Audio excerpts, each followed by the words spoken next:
Dynamic, articulate, perceptive, courageous, outspoken.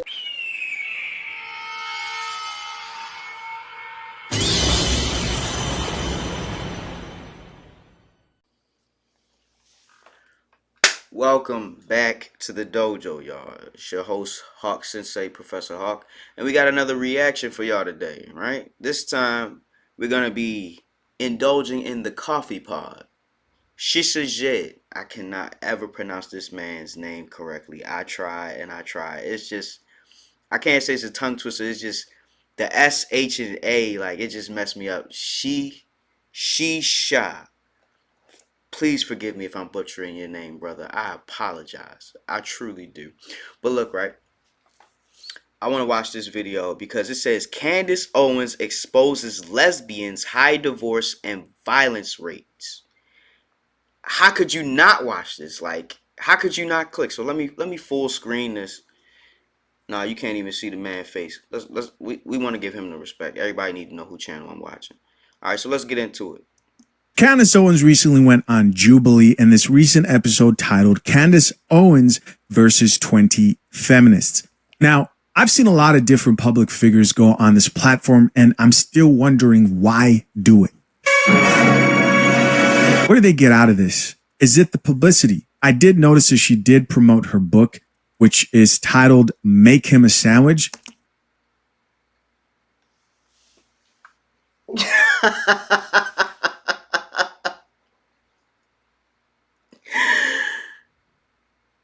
I love sandwiches. The quickest way to a man's heart is through his stomach. Regardless of how this looks, it seems to me she knows how to treat a man, and with a sense of humor to add. I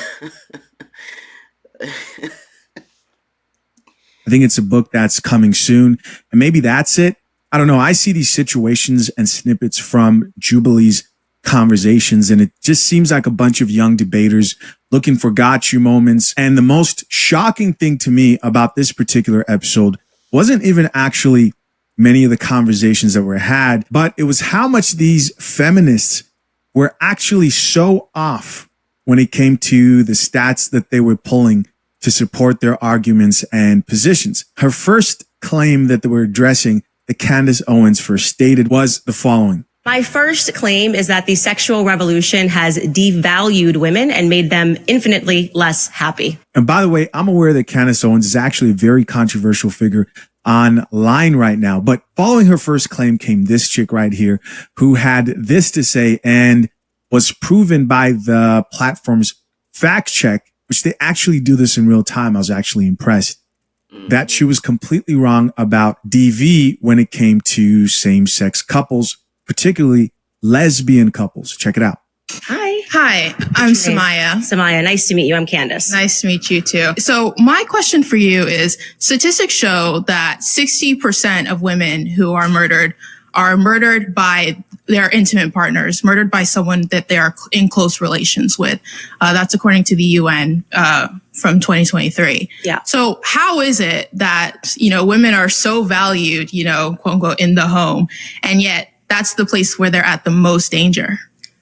Okay, so I'm not sure what that has to do with the sexual revolution. Right, the sexual revolution. The first claim. The sexual revolution gave. I'm happy to answer it. I'm just saying that, if you broaden that statistic, you are more likely in general just to be murdered by somebody you know. So, of course. But men are much less likely to be murdered by, their That's not partners. true. Yes, it is. Yeah, I'm sure, because men are less likely to be murdered by women. Full stop. Yeah, exactly. So that statistic makes sense to me. I'm still not sure how this correlates to whether or not the sexual revolution increased women's ability to leave the house, women's ability to control their own reproductive capabilities, women's ability to, control their own capacity within the workforce in regards to their own sexual capacity. Now, there is no control anywhere. It's just choice. All you did was you were just given more choices. No one has any control. The only thing you have control over is you yourself. Everything else is choices. You can choose to indulge or you can choose to not indulge. You can choose to engage. You can choose not to engage. You can choose to argue. You can choose not to argue. Everything else is choices. There is no control. We have no control over anything but the actions we take and or the choices that we make. There's no control. Now, guys, I'm in no way a professional debater at all, but obviously the main point and agenda that a lot of these feminists like to push is how dangerous men are. And shortly here, you're about to see Candace Owens pretty much flip the script on who actually is the most violent and dangerous when it comes to relationships, and those are lesbian couples. So it is the very fact that like the sexual revolution happened that made our access to the workplace much more, or just the public sphere in general. The sexual, excuse me, the sexual revolution and the workplace. I want to see how she ties this together. I'm curious. Let me take it back a few seconds. Our access to the workplace much more, or just the public sphere in general. I want to hear her say that whole thing. So it is the very fact that like the sexual revolution happened that made our access to the workplace much more, or just the public sphere in general, much more easy. So like without the sexual revolution, women would be much more confined to the place where they're at the most danger. Isn't that true? So you think that, just so I'm trying to understand your argument here, you think that if we didn't have the sexual revolution, less women or more women would be murdered? Are you saying that women are More women would be murdered for sure. Okay. I disagree with that. I still don't think it has anything to do with the claim that women are infinitely less happy because of the sexual revolution, which has devalued I think women. you'd probably be less happy if you're being murdered. And of course, the feminists around, some of them men, start laughing. Okay, yeah, I don't, okay. Okay. There is definitely a correlation between personal relationships and domestic. And just to be clear, Right. if we're talking about just like monogamous relationships, the most violent relationships that are on the books are between lesbian partners. Yes, when people are intimate, That's not a true that is actually statistic. true. No, the statistic you're talking about is people who have faced domestic. Lesbians, yes, are more likely to have faced domestic, but that's because they typically came from relationships with men in which they were mistreated. Lesbian relationships are the most violent relationships that we have Not on true, the books. but we can move Statistically, on. they can fact check that claim. The point being is that it's not exactly a stunning statistic to say that when people are in relationships, period, whether those relationships are homosexual, whether they're But married, you're whether saying they're, that the sexual let revolution. me finish. I've let you try to explain how this is correlated to happiness, and I don't think it does. I actually think you're having a different debate right now. So Candace Owens was right. In fact, during the conversation, the actual fact check popped up on the screen that read, Let me read it. I want to read it. A survey from 2013 shows 61% of bisexual women and 44% of lesbian women reported intimate partner violence, compared to 35% of straight women, according to Stand for Families Free of Violence. I mean, it makes sense when you think about it, right? It makes sense when you think about it. You're not going to try to manhandle or be aggressive with somebody who's bigger than you. But somebody that's your size or close to it, you might be open to being violent with them because you know that you can do some damage, or you know what I mean? When you're dealing with somebody who's twice your size, it's not really smart to try anything violent because you're most likely going to be the one getting hurt.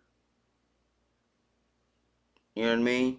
You more than likely going to be the one getting hurt if you're the smaller person trying to initiate conflict or physical confrontation. So I could see it from a common sense standpoint. But what it seemed like is this girl just wants to be, what's the word? She just wants to be acknowledged for what she believes is true. It doesn't matter if it's true or not. She just wants to be acknowledged for what she says or believes is true.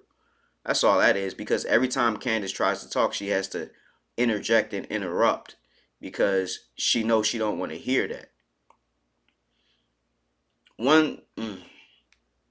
It's really hard to have a debate this day and age because social etiquette and emotions and the maturity level of people this day and age, especially online, is extremely low. The average, what I want to say is the average age of expression, it seems to be the teenage years, like 13 to 17. That's like the medium age range of projected behavior. Most people think, act, talk, and interpret things from a teenage standpoint.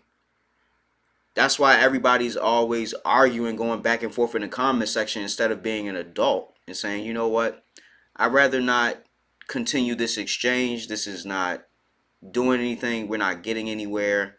We can just agree to disagree. You don't really see that because there's no level of maturity online, especially with the anonymity. You can just pretend to be whoever you want. Okay, you failed on that account, make a new account and start all over.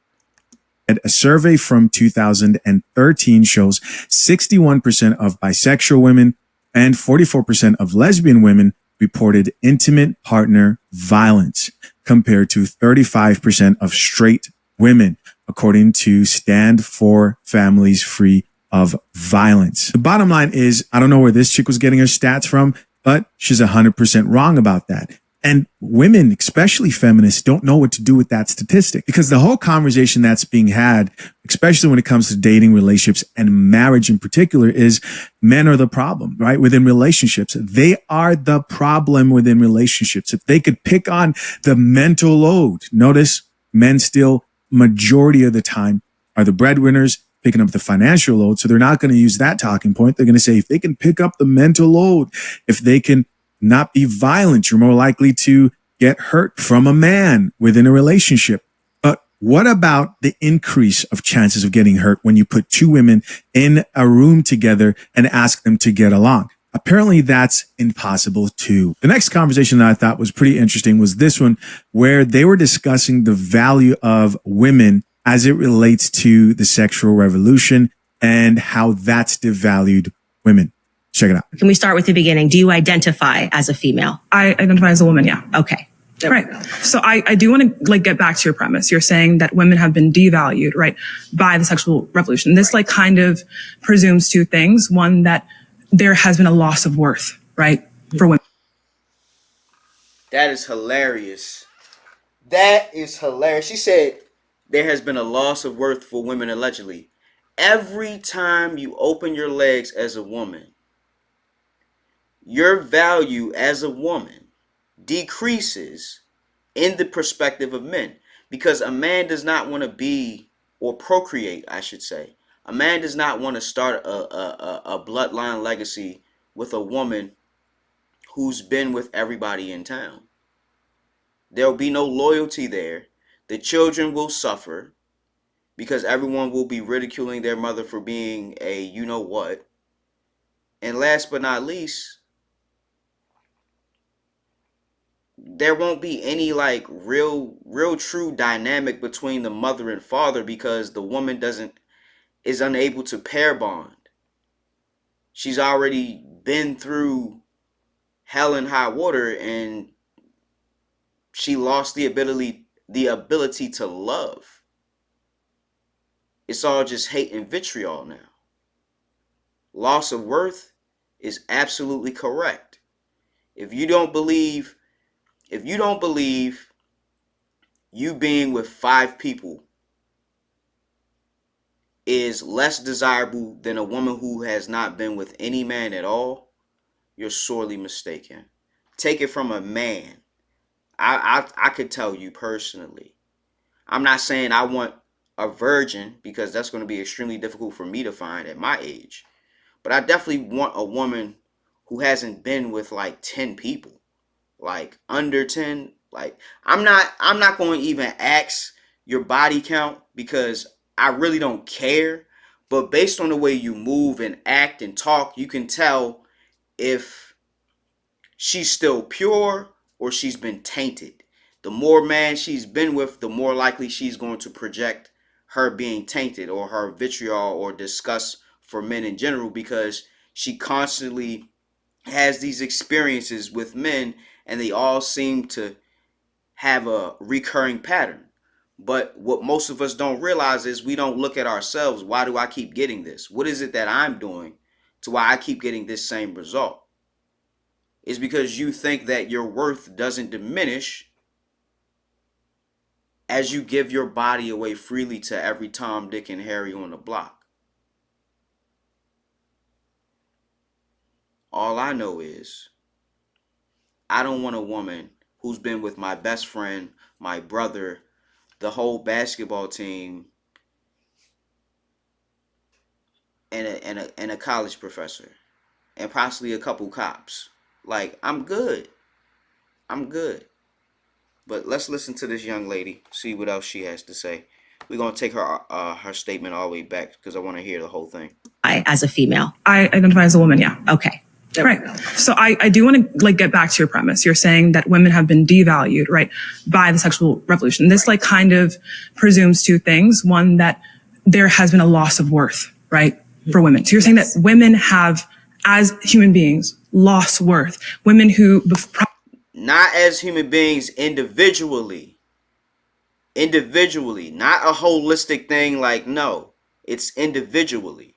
You yourself, what you do behind closed doors and what you do with him, them, Tim, Tom, and Jim, that decreases your value. It's not women overall, no, because all women are not indulging in that sexual revolution. Some women are happily married. And some women grew up in the sexual revolution. What we have today is the aftermath. The sexual revolution has long since passed, but the doors are still wide open. You know what I mean? But what's the second point that she gonna touch on? Prior to the sexual revolution, were worth more than women today. I would say that, yes, women have devalued themselves by becoming overtly sexual. That's my claim. So, I mean, also according to just, and let's not remove this from the other part of the claim, which that it has made women infinitely less happy. Right. So are you saying? So I actually would push back on the way Candace Owens rebutted her question right there when it came to women's value. And I get this is like different when you have time to look at the situation. The cameras aren't there. People who usually debate, you know, they talk really fast and they're trained and practice this. But I'll say this. There's a difference between sexual market value and personal value, right? The value that you bring to the world, the value that you bring to society versus your value on the dating market. And I think when that's distinguished, this conversation becomes less complicated. And yes, the answer is yes. You do devalue yourself when it comes to your promiscuity as a woman and you being an WHORE. Men care about these things. No matter how much you want to try, you don't want to get on the knee. Maybe the staunch feminists don't mind, but most women don't. Good luck convincing them they're not the ones who go out and pick their husbands. They want to play damsel in distresses, right? They want to maintain that traditional dynamic of a man pursuing them, which makes him the buyer, the woman the product. And they care about those things in the sexual dating market where your promiscuous past does matter. But you're saying that according to you, women have been devalued. Not according to me. According to the time in which people are getting married, how difficult it is for people to find a partner that's willing to commit to them. And I think that's in large part due to the fact that women are offering sex for free because it was a major component of the sexual revolution was this idea. So a woman's worth is tied to her sexuality. Yes. It's not tied to, well, absolutely. If you're going to be having multiple partners, you are going to be devaluing yourself. You're worth less as a human being. Not as a human. You see? And that's where the problem is, right? She keep looking at the totality of it, the generalization of it. No, we talking about you, sweetheart. We talking about you. Nobody else. Don't bring the whole entirety of women. We talk about women who choose to sleep around. We're talking about women who don't have a stable partner. We're talking about women who like to party and go out and have fun and drink and whatever. Those women are devaluing themselves every time they open their legs. Every single time. She keep trying to bring everybody into it when we just talking about you, sweetheart. you're worth less as a human being. No, you're not worth less as a human being. You're not, right? There's a difference between your value when it comes to the dating market and your value when it comes to you as a human being. God loves you. Your family loves you. No one cares how nice you are and how kind you are when you're somebody who cannot provide for a family or help contribute significantly to the provision of a family, or you're somebody who doesn't know how to work within a relationship that may lead or not lead, but maybe a long-term sustainable relationship that may lead to marriage. There are things that men expect of women within the sexual dating market, and not being a 304, getting your cheeks clapped senselessly by men out here are one of those things. Being just, in terms of trying to have a partnership and a productive relationship, certainly men are not going to be clamoring to have a relationship with somebody when there's the market is throwing them. A man's response to your actions is what defines your worth, right? Yeah. Well, yeah. I would say that I would argue that what makes women actually happy is family. So if you're interrupting, so just to connect the dots for you, when women are having sex with multiple partners, it devalues them for men, right? For men. So, yes. So men define a woman's worth. In the sexual dating market, they do. Well, I would say yes, because everything that women do is in the hopes to secure a mate. Everything that y'all do is to secure a mate. Like you dressing nice, taking care of yourself, washing, putting nice clothes on, putting nice smells on, trying to look the part of the beauty standard that is of today. I mean, everybody wants to be in a relationship. Everybody wants somebody. But it's like, I don't get my value or my importance from women because women are not the focal point of my life. Most women's focal point of their life is men. It seems to be all they talk about. Even here in this discussion with lesbians, men are still somehow thrown into the mix. So, more or less, women, right? Women look at men to give them their value. Oh, you're so pretty. You're so beautiful. Any man would be lucky to have you. Because I'm guessing your female counterparts don't make you feel valued enough as a man does. So, yeah, your statement is correct. Men determine a woman's value because women are seeking validation. Women are seeking validation from men. Even if they don't like men, they still want the validation to know that they're attractive. So yes, men determine a woman's sexual value, not their personal value, meaning their personhood. That's determined by everybody in your life. But your sexual market value, yes, we definitely determine that. And your actions is what gives us the determining factors. Like, okay, she does this, she may not be a good wife. Okay.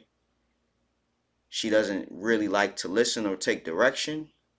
Definitely can't be my girlfriend. Oh, she's always blowing her money. It's going to be hard to raise kids with a woman like that. Actions. It's always the actions, the choices you make and the actions you take. Well, I would say both of them kind of define one another's worth because I think the ultimate goal for people to be happy is actually family.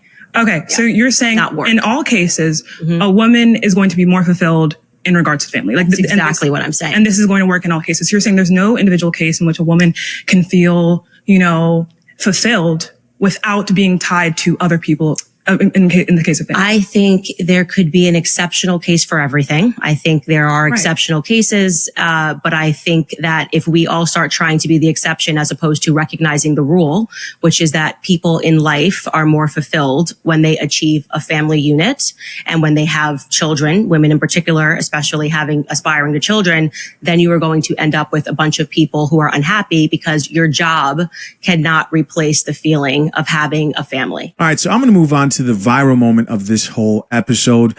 And it's this chick that's pressing Candace Owens on just how happy and effective are career-driven women in raising up children, and how does that affect fulfillment? This was her second claim, and I'll actually have her say it herself. No career will give women as much joy and fulfillment as raising children. No career will give women as much joy and fulfillment as raising children. And well, I can't speak on that because I don't have a woman that has my children. I've decided that I don't think I'm going to have kids because the cost of living is much too high. I don't earn a lot. I never did. So it's kind of out of the question for me. I kind of been priced out of that part of life because raising children is not cheap. It costs. It definitely costs. But I think Candace may be correct with that statement because we see plenty of career women who always cry about, oh, I need a man. I need a man. I want to have children. I want to have children. Because a woman, a woman wants to be a mother. She wants to raise her kids.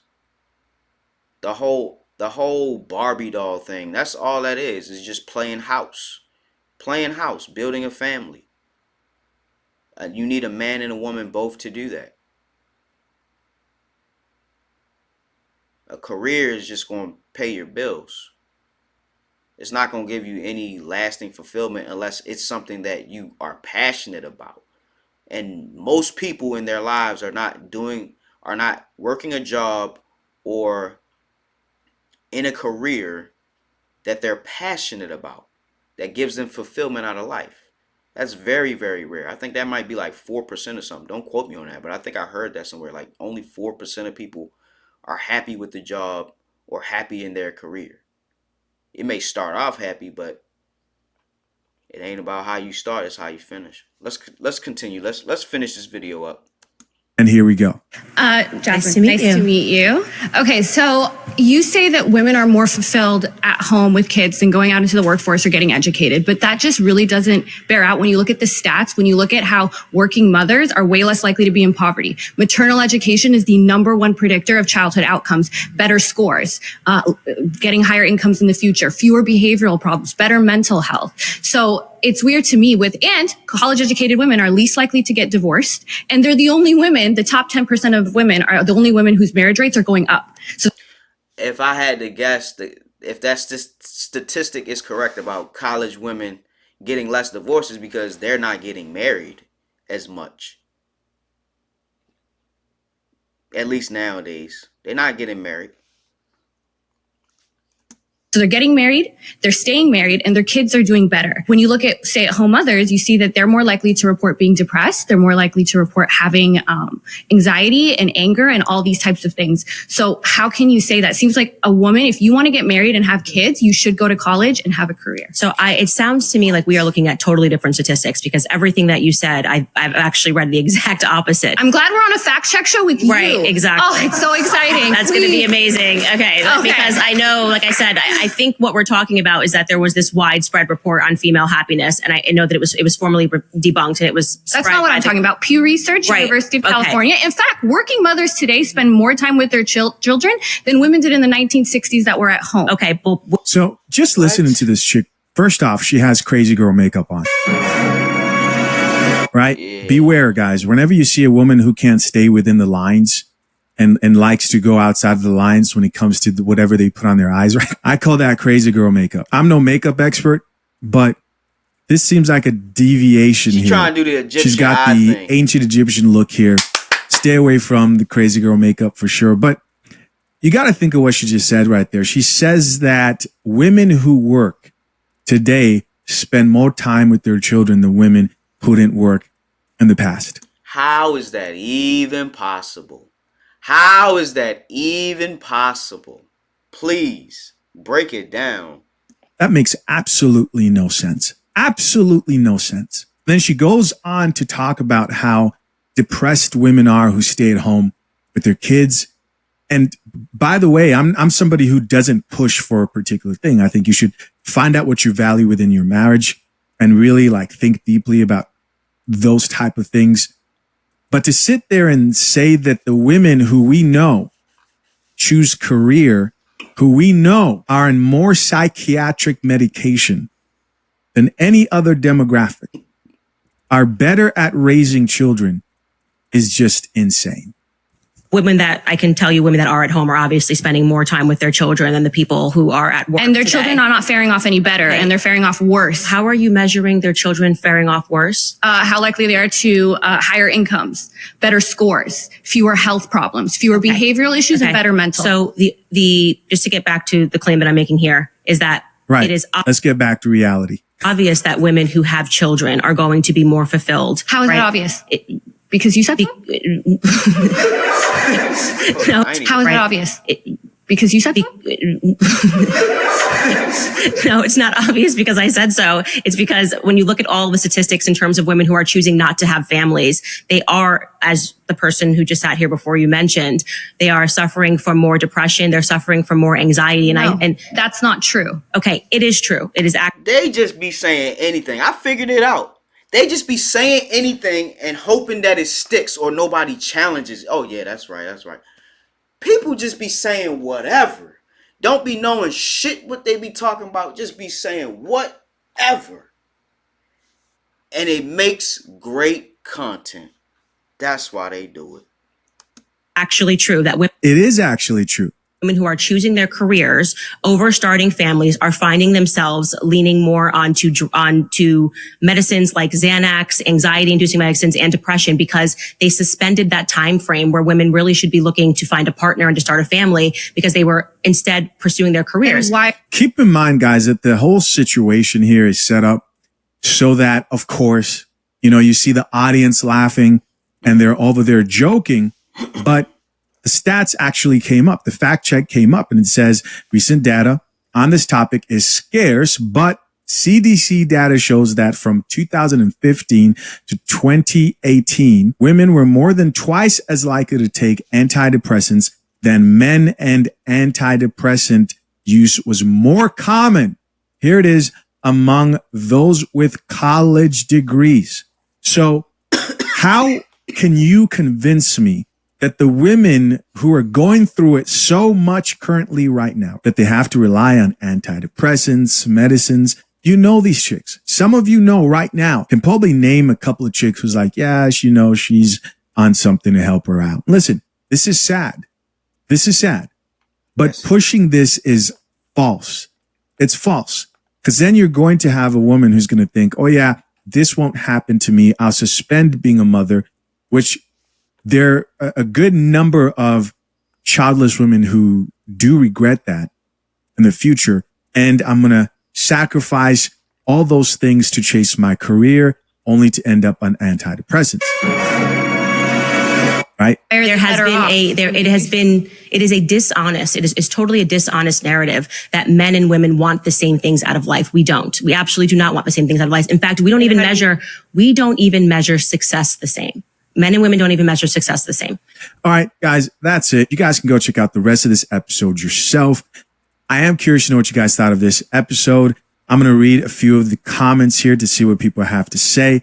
Top comment here says, my pronouns are they, them. Immediately pan to Candace's face. Y'all wild for this. Here's somebody else who says, I'm going to hate myself for opening this. Here's another person that says, me, I hate these videos. Also me, continues to watch. Somebody says, at this point, I'm rage baiting myself. Here's another person that says, Candace Owens sits down with grown adults who can't stay on topic. Another person who says, I'm 35 minutes in and I think everyone is just trying to attack Candace while ignoring her prompt just for a quick jab and laughs for the circle. Right. That's what it just seems like here in this situation. But maybe it's worth it, right? Maybe The promotion on the channel is worth it to him. Somebody else who says, the moment you are rude and make personal jabs, you have lost the argument. And the final comment we'll check out here says, Jubilee, please bring people who can actually have a conversation. Of course, guys, I'm Krishna. What do you think? Comment down below. I could completely agree with that, man. People don't know how to stay on topic. People don't know how to debate. People don't know how to be responsible and mature. You know what I mean? And actually dissect your argument instead of just attacking you. That's what I see. And another thing, like with the just saying whatever, like I think that's the philosophy of today. Just say whatever and see if it sticks, because people do all types of clickbait and say whatever stuff online and have you believe in it until somebody shows you, no, that's not true. So take all this social media stuff with a grain of salt. Don't let it influence you so much so that you're starting to talk like these people here. Like, please talk to people in real life. People in real life do not act or talk like this. That's all I know. People in real life actually seem like they got some sense about them. It's just when you get on the internet, when the lights and the cameras and the action, it's like, okay, time to put on a show. Well, that was my show. Professor Hawk signing out. Hawk Sensei bids you adieu. I hope you enjoyed this reaction, guys. Toodaloo.